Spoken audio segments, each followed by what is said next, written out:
You never get a second chance to make a first impression. And the same is true for your book. You have a very small window of opportunity to hook your reader's attention and convince them that they want to continue reading your book. Statistically speaking, only 50 to 60% of readers finish the books they started. So you have a 50-50 chance of a reader finishing your book. And that's a lot of unfinished books. And what's important for us as authors is that readers rarely recommend a book they don't finish. All of our marketing is about getting people to read the book so that they then recommend the book. And that word of mouth virtuous cycle spins and spins, and the forest fire of word of mouth spreads. And that won't happen. People don't finish your book. So if you want word of mouth to kick in, if you want people to finish your book, you need to make the kind of first impression that hooks the reader to the end of the book. So you have perhaps 1 or 2 pages to hook their attention enough in the bookstore to buy the book. But that's not enough. You need to then hook them so that they're committed to finishing the book. And you have maybe 50 pages to do that. If you haven't captured their attention by page 50, typically you've lost them. They may not realize it, right? There's probably many books in your house that you're telling yourself you'll finish, when in reality, you're not going to finish those books. Why? Because the authors failed to capture your commitment within the first 50 pages. It's not your fault. It's not a moral failing that you're not reading those books. It's those authors' fault for not holding your attention. So how can you write your book so that people need to finish it? They need to know what's going to happen. They're committed to the conclusion of the book. So how do you do that?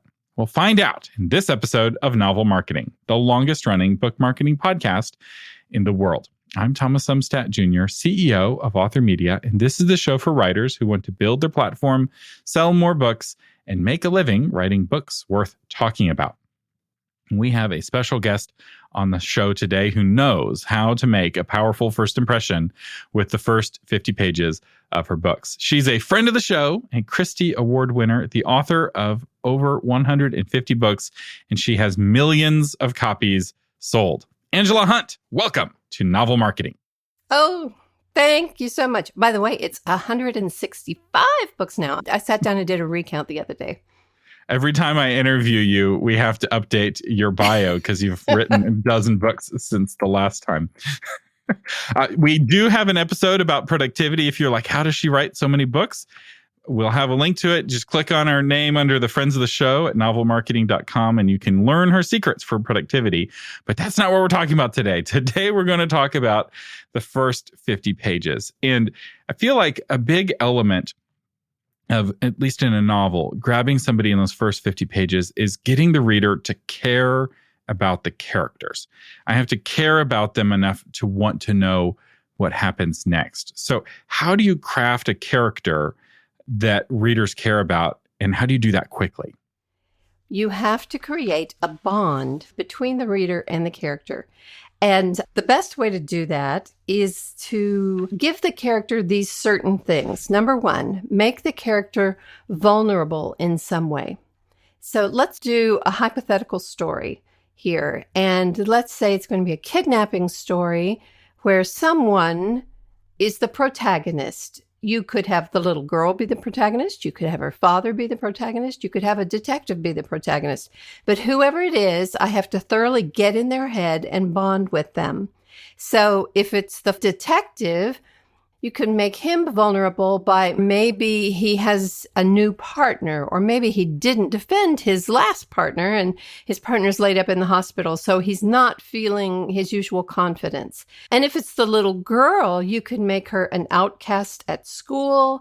Maybe she's one of those brainy, nerdy kids that is an outcast and is not really accepted, but she's really smart.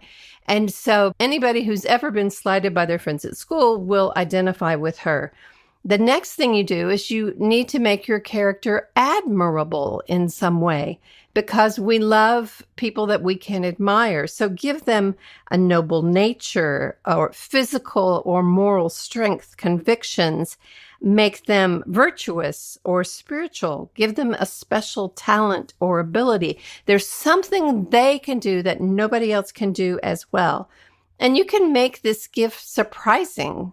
Yeah, competence is so appealing in a character, Oh, especially for yes. me. I get very irritated by an incompetent character. And you have to use those other tools you're mentioning a lot to make me like an incompetent character. I like to read stories about people who know what they're doing and are skilled. And think about it, right? If you're at work, right, you've got all your teammates and there's that one guy who is just terrible at his job, right? And everybody doesn't like that guy, right? Because it's like you're pulling the whole team down and people don't want to read a book about that guy unless he's got a really nice personality. Yeah, exactly. Exactly. So this person needs to be admirable. And even anti-heroes, like take Don Corleone in The Godfather. He was a criminal. He had people murdered, but he had an ethic. They did not sell drugs because that hurt children.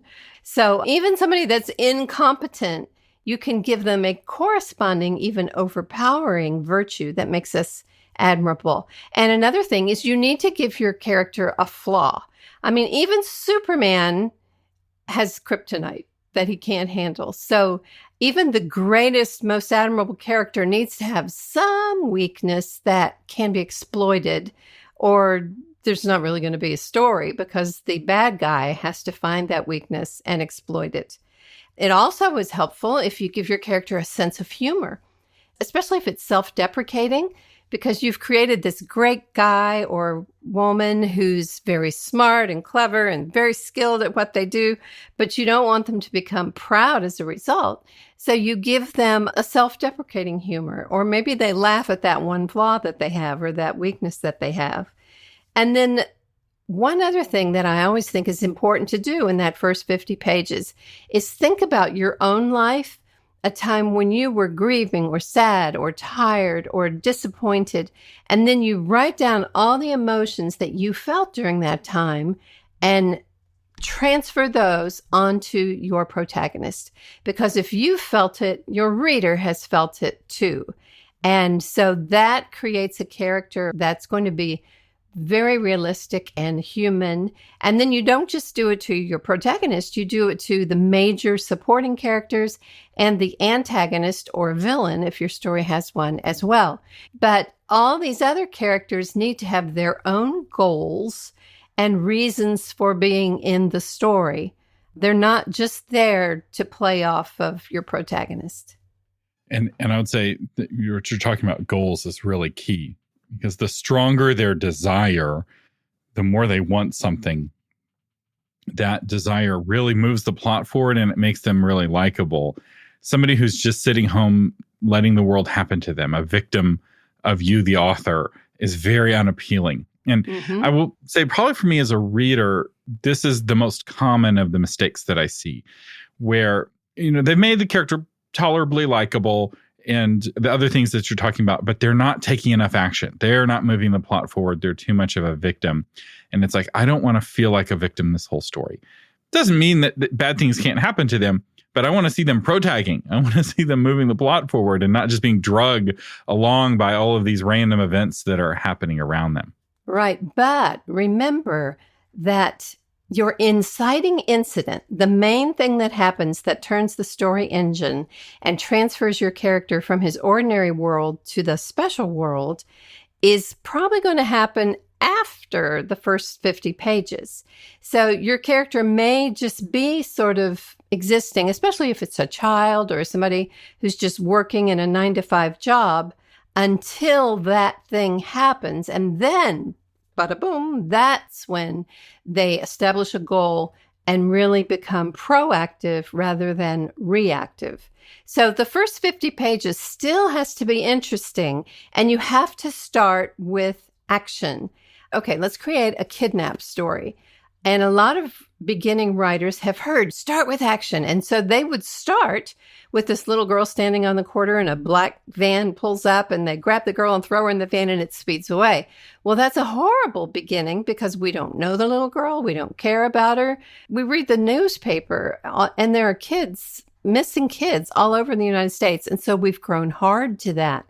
So the trick is in that first 50 pages, you've got to make your reader bond with this little girl, come to love this little girl, so that when the inciting incident happens, we really care and we can't stop reading. We have to figure out what happens to her when she's gone. It's about growing that emotional connection with the character so that suddenly we are invested. And when the girl's taken in the van, it feels like it's a family member being taken in the van. And now we need to know what's happening. And this is one advantage of writing series, because the longer you spend with the series, the more invested you are with the character. Yeah, because at our core, humans are basically self-centered. We hear of a death, and if it doesn't affect us personally, we say, oh, that's terrible. And then 10 minutes later, we're back to our ordinary routine. But when it's someone whose absence is going to affect the way we move and live, then we feel it and we really grieve. So that's your goal in the first 50 pages, is to make that protagonist matter that much to your reader, is to really establish that bond. So as you're approaching your first 50 pages, that's a lot of real estate to work with, right? That's 3 to 12 chapters, maybe more.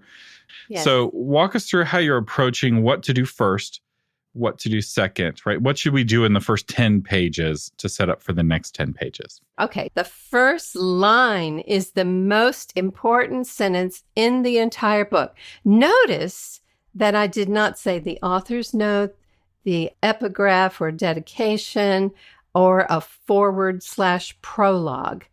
A lot of readers flip right over those things, which is one reason why I say avoid prologues unless absolutely necessary. And whatever you do, do not think, oh, gee, my beginning's a little slow, so I'm going to grab an exciting scene from the end of the book and stick it up front as a prologue and then put 2 weeks earlier at the head of chapter 1. No. I know they do that on TV all the time, but don't do it. Your challenge is to come up with an exciting beginning. Today's reader is a different creature than the readers from the 40s and the 50s.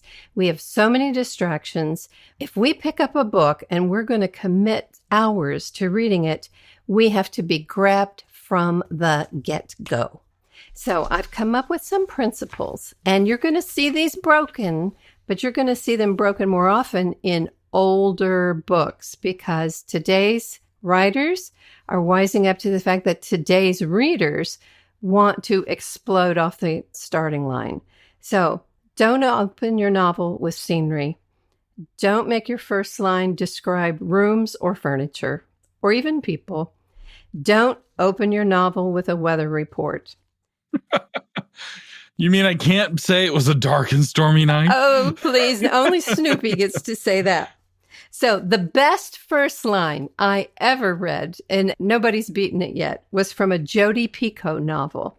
And it was this: Ross Wakeman succeeded the first time he tried to kill himself, but not the second or the third. Isn't that marvelous? And look at it. No weather, no description, no scenery. There are 2 things, though, that I think are integral. Number 1, a person. We are humans. We are social. We like other people. We like to read about other people. We like to eavesdrop on the lives of other people. So put a person in that first sentence, and then say something that raises a question in the reader's mind. And in this one, it's, if he succeeded the first time he tried to kill himself, then obviously somebody brought him back to life. I'd like to know about that. And I'd like to know about how he tried the second time, how he tried the third time. Why did he try a second time and a third time? See all the questions that evoked in my mind? It's curiosity. What makes this a good line is that it just floods you with curiosity. Absolutely. Because it's what you expect, but different. And those differences are like, wait, what? How, if he succeeded the first time, how could he succeed the next time? And now I've got to get that resolved. Now I've got to read more of the book.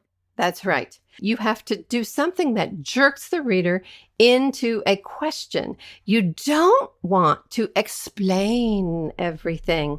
A lot of beginning writers feel this compelling nerve to reason, I've got to explain who Ross is. I've got to explain why he tried to kill himself. No, your goal is not to explain anything. Your goal is to keep the reader hooked. So I asked some writer friends of mine, send me some of their first lines to use in this little lesson I'm writing. So one friend sent this one. My gymnastics career ended with an injury, and I wasn't even the one who got hurt. And I love that because we have a person, the first person narrator, whoever it is, and I want to know what in the world she did to hurt somebody else. So that's interesting. And then here's the last one. Cemeteries always smelled of earthworms and damp dog fur, especially after a rain, and Brudge rather liked it that way.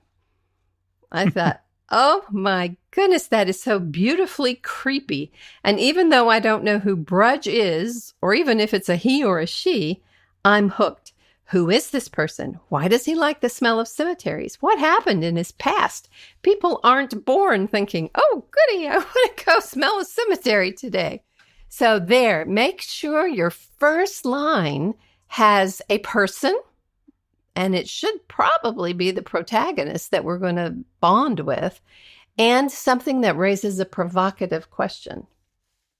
Something that all of these first lines have in common, and pretty much all really good first lines, is that they shock Broca, which is a technique we have a whole episode about. So the Broca region of the brain is the part of your brain that filters signal from noise. So when you're sitting at a restaurant, it's the part that's filtering out all of the noise of all the other people having a conversation. But as soon as you hear a word spoken in anger, somebody starts raising their voice, suddenly your attention shifts and you're like, uh-oh, am I in danger? It's like, oh, they spilled coffee on their lap. It's no problem. And then you're back to the conversation. And that Broca region of the brain is a big obstacle most of the time as an author and as a marketer getting the word out, because it's filtering you out as noise. And so you have to make it unexpected. You have to make it different, because if it's what people are expecting, especially the first sentence, because I may go to a bookstore and read a dozen first sentences. And so it's got to be different than what I'm expecting, or set up some sort of something unexpected to get that Broca region of the brain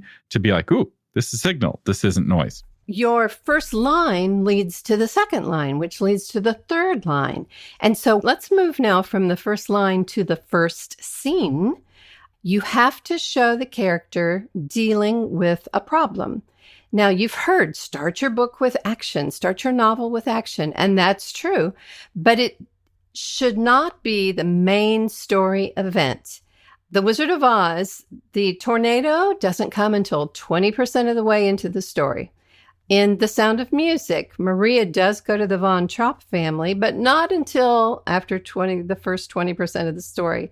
In Die Hard, Bruce Willis does discover there are terrorists in the building, but not until after the first 20% of the story. But they all have interesting challenges, right? Maria is rushing to get back to the convent, and maybe she's going to get kicked out of the convent. And there's basically a whole arc of story in Die Hard. Bruce Willis's character is trying to save his marriage and trying to reconnect with his wife. And there's this whole arc of how to do that and entering this very strange world of corporate America when he's a beat cop. And I think that's really good, because the challenge gives you an opportunity to show rather than tell the most important character traits of your main character, right? How do they handle the challenge, right? Do they go over? Do they go under? Do they go through? Do they talk their way around it, right? Or are they a fighter or a lover, right? You learn a lot about somebody by how they handle the struggles that they're facing. And you learn a lot about what they want, deeply what they want. Exactly. Right. Maria, you hear her say the words, I want to be a nun, but you see her do the actions of, I want to sing. Right? Yes. And she wants to break the grand silence, and she is fun, and she wants to skip in the hills, and she wants to be a nun. She wants to love and serve God, but she's not fitting into the convent.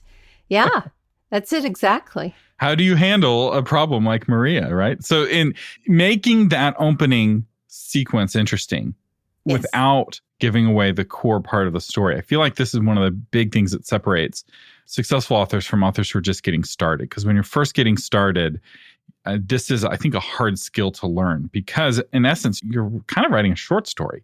Though that first arc has got to stand on its own. It's really got to stand on its own. Because if I'm bored by how do you handle a problem like Maria, I never get an opportunity to find out about the Nazis. I never get an opportunity to meet Von Trapp and the children and all the rest of it. I've tuned off to the next thing. So how do you navigate that? Right. Well, the whole point of that first 20% of the book, and really the first 50 pages, that's what I'm talking about, no matter how many actual pages it is. It's all this first introductory part where your purpose is to reveal character by creating this obvious story problem. Also, as you're creating the obvious story problem, you are subtly pointing out the character's hidden need. So let's talk about Dorothy in The Wizard of Oz. Dorothy is on her way home, remember, with Toto, and Miss Gulch comes over and says the dog was eating her flowers and she's got to go. Dorothy protests. Uncle Henry and Auntie Em, by the way, who she does not call mom and dad. So clearly there's a problem there that's never directly addressed, never explained. But they say, no, Dorothy, she's going to have to go. Takes the dog, drives away. But Toto jumps out and comes back to Dorothy. Dorothy's so upset, she runs away from home. Remember, she meets the traveling guy. And he looks in his crystal ball and pretends to see a sobbing older woman. And she goes, oh, it's Auntie Em. And he says, go home. All right. So she goes back. And that's when the tornado comes. What did we learn? We learned that Dorothy loves her aunt and uncle. We learned that for some reason, her parents aren't around.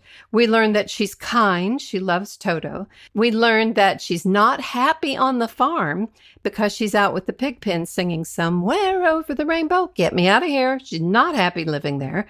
We learn all these things about her without ever having to have her sit down and explain, well, my mom and dad died and that's why I'm here. She never explains. We never go back in story time. It's always forward motion.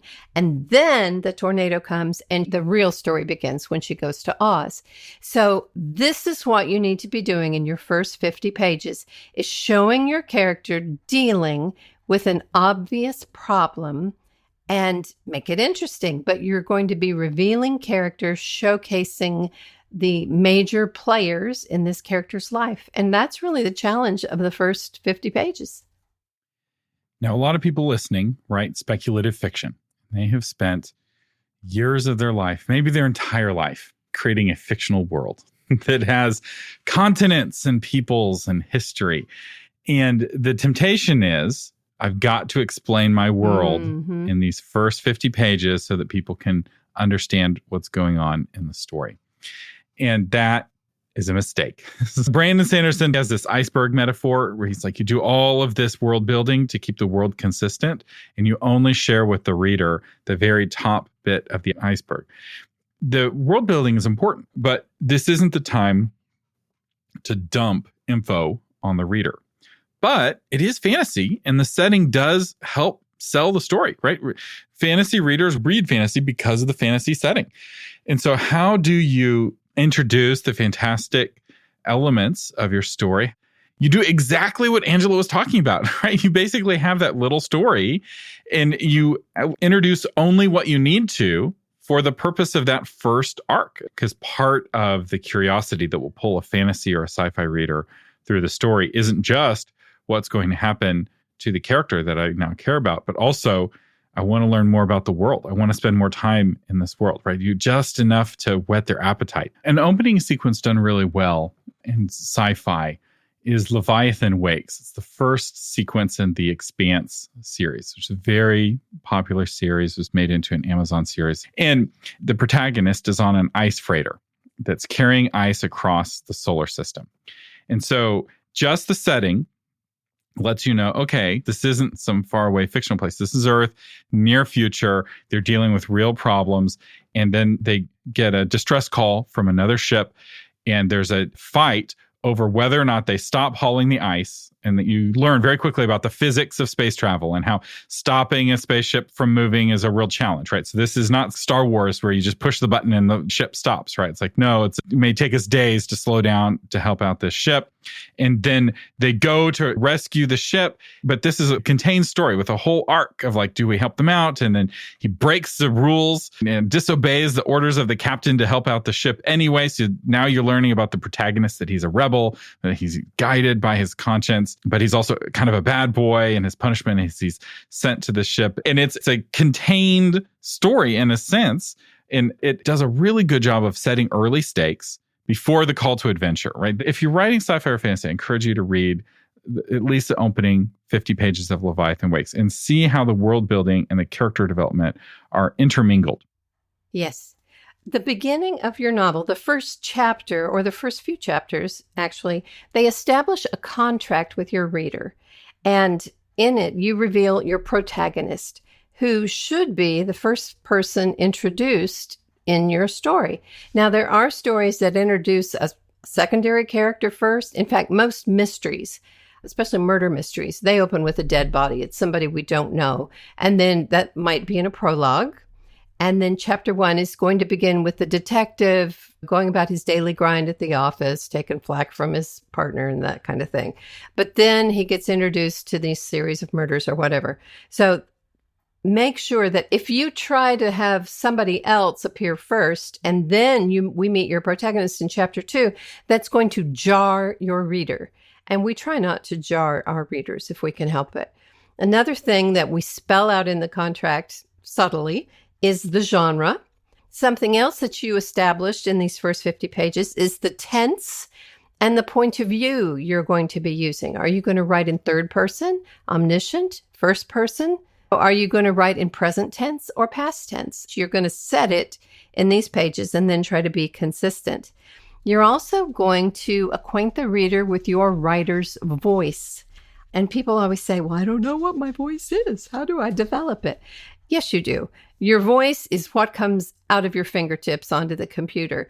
That's right. And I would define voice as how you write when you're not afraid.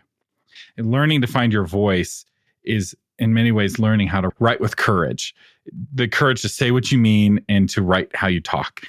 And voice often is knowing when to break the rules and what kinds of rules you break. Yes, exactly. Another thing that we establish in this contract with the reader at the beginning is the story world. Is it historical? Are you writing in contemporary times? Are you writing in future? Are you writing in the country, in New York City, in Europe, in a fantasy world or whatever? So you show it. You don't tell it or explain it. You just show it. And if it raises questions in the reader's mind, that's fine. That's good. But there's a difference between raising a question in the reader's mind and confusing the reader. The reader is confused if they put the book down because things aren't making sense. And then another thing that you can put in this first 50 pages is a hint of the ending. I learned a long time ago that one really effective way to end is to go back and echo the beginning or set it in the same place or time or reference to a song or something. And so it works both ways. If you include a hint in the beginning, the reader is going to subconsciously pick up on that. I say this over and over and over. No backstory in the first 50 pages. But something happened to him as a child and it just fits in here so nicely. No, I'm a big believer in write your first draft, don't stop, don't edit, just get it down. But then once you get it down, when it's time to do the second draft, go through and look for little places where you've put in what I call recollections, which is like just a paragraph or two of his mind drifted back to the summer that he'd first fallen in love, blah, blah, blah, blah. Highlight those in yellow and then cut them and put them in a separate file and call them cut backstory, because I know how painful it is to delete it. Don't delete it. You might need it, but I doubt it. But anyway, cut all the backstory and you're going to discover that your story is moving forward faster and it's more energetic. Then after you get past the first 50 pages, after you get past the goal and your character is really struggling in this new story world, maybe at the 3/4 point of the novel, then go look at your cut backstory file and look for what was the one event in his life that was the most transformative. What changed him the most in his past? And I would put a full flashback scene and write that scene as if it were happening now and put that in like right before he goes off to face his biggest challenge, before his bleakest moment, right before the big climax of the story. And it's going to have so much more emotional punch if you place it there than if you had dropped a dozen little factual explanations or hints in that first 50 pages. There, the readers would just skim over it. You have to earn the right to share the backstory, because in many ways, you're putting the story on hold to go back and tell the backstory. And you haven't earned the right to do that yet in the first 50 pages. You're still convincing someone that your book is worth their precious time, because they're going to live the rest of their life and die and never get back the time they spent reading your book, right? You have to convince them that it's worth dying just a little bit to hear your story. And any kind of pause, any kind of suspension of the tension and the curiosity, which is often what backstory ends up being, you haven't earned that yet. And doesn't mean that you never share it, but I completely agree that you don't want to do that too early. And the same with world building, right? The real big explanations, the like going to the mentor who can answer the questions of how magic works, right? You don't do that in the first 50 pages. You don't start learning how the magic works until much later into the story, after I'm already invested in the characters and what they want and what they're going to get. Yes, but you might be saying, okay, but there's this information I really need to get across. Well, then do it in present story time through dialogue, for instance. Like in my story about the little girl that was kidnapped, she gets taken to school. She gets out at the corner. She greets her friend, and her friend says, hi. She says, hi. And then she says, is that the nanny? And the little girl says, yeah. And she's still being crabby. Yeah. And then she says, how many nannies have you had now? 4 in 3 years. And then the girl says, oh, bummer. And then she pulls a little bag of fruit snacks out of her backpack and says, here, because I know you don't ever get good snacks. And so, see, just by doing that, I've painted a picture of this little girl who's had a succession of nannies, because obviously something happened to her mother. So this little girl is grieving the loss of her mother. And so if you've got to get that information across, if it's important to your story, put it in dialogue in present story time, just through the people that your character meets. And this is a challenge because there's a pitfall here, because you can fall into as you know, Bob, we've been brothers our whole lives. Yeah. So dialogue alone isn't enough. It has to be natural dialogue. It has to be the sort of thing somebody would say. And this often takes a little bit of reworking, and you have to look at, what does this character know? What do they want to know? And what would they say? And create a more natural back and forth. So it may be, as you know, Bob, in the first draft, and that's okay, but don't leave it that way. You got to work it in more organically. And that takes a little bit of revision. It takes a little bit of effort, because that's a real easy temptation, is to just have characters telling each other things they already know. So speaking of mistakes, what are some other mistakes that you see authors make in those 50 pages that cause readers to nope out of the story? Not having a clearly defined protagonist. I was at a writer's conference once, and this woman said, I'm writing a story about this little girl who's kidnapped. And I said, okay, so is she the protagonist? Is it the little girl and how she escapes? She said, oh, no. There's a policeman. I said, oh, okay, so it's a police story, and he's the protagonist, and he's trying to rescue this little girl. And she said, oh, no, there's a lawyer. And I said, oh, so he's the one that's going to come to trial after the little girl is rescued. And she said, oh, no, there's the girlfriend, the love interest. And I thought, okay, let's back up. You need to pick your protagonist. Whose story is this? Is it the girls, the cops, the lawyers, or the woman's? A lot of that depends on who your ideal reader is. If I'm writing primarily women's fiction for women, I would go with the woman. If it it's to be a police procedural, I would go with the cop. If it's going to have a legal flair, I would go with a lawyer. And what's interesting is that we're not changing the story here, right? You could still have all of those characters in the story. Sure. It's just a matter of who is the protagonist, who's the primary character, and whose experiences are interpreting the story. And so this is why knowing your Timothy, which I'll link to an episode about who is my Timothy in the show notes, really affects the writing and how the marketing for the book needs to be baked into the book, right? You need to be thinking about your reader from the very beginning. Marketing is not like sugar that you sprinkle on the cookie at the end. You have to bake sugar into the cookie if you want people to enjoy the cookie. And so you need to think about whose experience is most resonant for the reader, and then you pick them first. And you'll have other characters, and you may have other point of view characters, and that's fine. But yes, you've got to know who your protagonist is, and your protagonist must appeal to your Timothy. If you don't get that right, you can't really fix it by doing well in the other areas. Because if I don't care about your protagonist, I'm not going to stick around for 50 pages. I'm not going to finish your book, and I'm not going to recommend it to friends. So you got to do that well. And if you're needing more help on your first 50 pages, Angela, where should people go if they're like, I still want more help? What should they do? In this little booklet I'm writing on the first 50 pages, I refer a lot to other writing lessons I've done, and they're all very short. I think the shortest one is 28 pages on plotting, because I think people would rather be writing than sitting around reading about writing. And I just break things down into this is how you do it, nuts and bolts, and give them some examples. And we will have a link to that writing lessons from the front book on the first 50 pages in the show notes for this episode that you can find at authormedia.com/373. Angela Hunt, thank you so much for joining us today on the Novel Marketing Podcast. Oh, thank you. It's always a pleasure to chat with you, Thomas. Don't forget, June is Patron Appreciation Month. I have a free gift for everyone who becomes a patron in the month of June 2023. It is a free copy of my course, Publishing A to Z. This course is normally $300, and it walks you through the pros and cons of traditional publishing, the pros and cons of indie publishing. It walks you through the process to publish your book independently. It shows you how to get a literary agent if you want to go traditional. So what's unique about this course is that it teaches both indie publishing, if you want to publish the book yourself. It teaches traditional publishing, if you want to go that route. And if you're undecided, you'll really know which way you want to go, because you'll know how to do both.